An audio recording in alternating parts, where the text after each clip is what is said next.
Hey everyone, welcome to my channel. Today I'm going to be talking about cosrx, the retinol 0.5% oil. What are the different ingredients present in it and is it worth purchasing this product? When you compare this formulation of cosrx to the ordinary 0.5% of the retinol serum, they both are quite similar.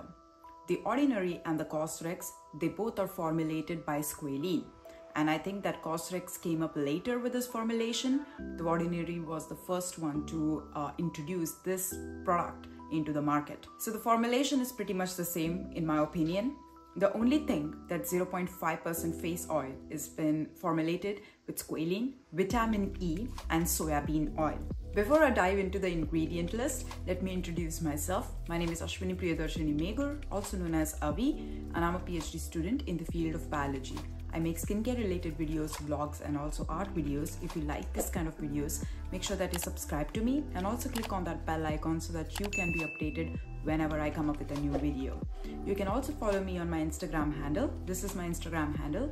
It helps me as a YouTuber as well as an influencer to grow. When you see the ingredient list of this cosrx 0.5% retinol oil, you can see that it's very crisp. It doesn't have any sort of fragrance into its formulation and it is formulated for the dry skin type. Usually when you apply retinol, it takes time to convert into retinoic acid. So retinol is less potent as compared to the tretinoin. But retinol is good for the beginners who are new to the retinol world and who want to try retinol onto their face and see how does it react. Vitamin A has become one of the staple ingredient when there is too much of pollution and your skin turnover has reduced, so it kind of promotes the skin turnover. So retinol itself plays a very essential role in reducing the early signs of aging and also helps you with the reduction of the fine lines, wrinkles, as well as promoting the hydration when you formulate it with the squalene. The first ingredient in this formulation is squalene. Now squalene can be derived from plants as well as from the shark liver. So squalene acts as a high amount of antioxidant properties and also acts as an emollient which retains the moisture into the skin. When you apply retinol to your face, it usually leads to dryness of the skin, and due to this reason it becomes a very important choice to formulate it into a cream based, or else you can formulate it with squalene. The next ingredient is glycine soya oil. This is a bit comedogenic ingredient. So if you have oily skin type, then I would not suggest this formulation for you because it's in a higher percentage, the soya oil, and it can lead to clogging of the pores and eventually lead to blackheads and whiteheads. This is formulated for the dry skin types who are new to the retinol world, and the concentration is optimal. It is around 0.5. Usually the beginners are suggested to use around 0.2 or 0.3%. 0.5 is still okay, and even skin of color can tolerate 0.5% of retinol, not more than that. Then there is the fourth ingredient, that is retinol 0.5%. It helps with the skin turnover, it helps with the premature aging, it helps with the collagen boosting ability, it helps with the fibroblast formation, giving it a rigid shape to the skin. So it helps with the aging problems overall. And it also promotes the skin turnover, which can lead to a reduction of the hyperpigmentation marks on the skin. If there is any retinol based ingredient into your formulation and you're pregnant, you should avoid the formulation as it can lead to improper formation of the fetus. There has been a lot of research on this, so retinol should be avoided when you are pregnant. Then there is capric triglyceride. It is acting as an emollient and also has the ability to hydrate the skin as it traps in the moisture. Then there is two ingredients of vitamin E, that is tocotrienols and tocopherol. These two are very powerful antioxidant.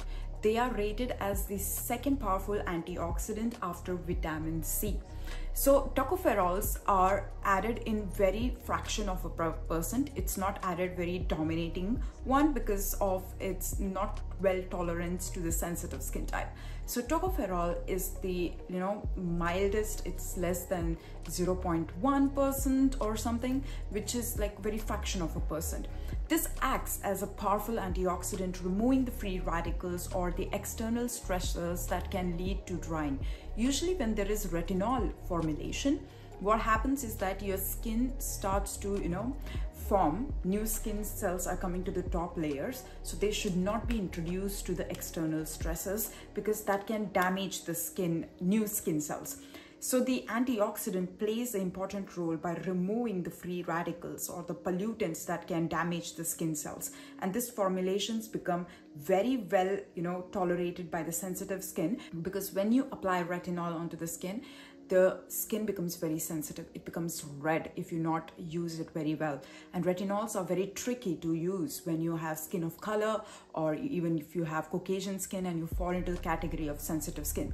Retinols formulated with the oil become a good choice because oil acts as a water trapping agent and retinol promoting new skin cells.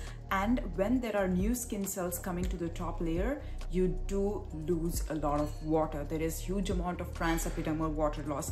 That's why you see that whenever someone is applying retinol, their skin has become extremely dry, and retinol is a drying ingredient. And then there is palm oil, which is acting as an antioxidant. It also has benefits as an emollient, trapping in the moisture. This whole formulation is formulated for the people who have dry skin and who are suffering from premature aging, so you can use this serum onto your face. Overall, it is well formulated. I like that there is no fragrance ingredient, but there is comedogenic ingredient into its formulation, which can lead to clogging of the pores, that is soya bean oil. In general, I do think that this is a well formulated product and it can be used for the dry skin type who are facing the premature aging or aging problems, who want a serum which is highly formulated with emollients. Then this serum is to go for. I give it a thumbs up for this formulation, but you need to apply it only if you have a dry skin type. So that is pretty much it. I hope I covered all the points. If you have any questions, you can write down in the comment section below or reach out to me on my Instagram handle.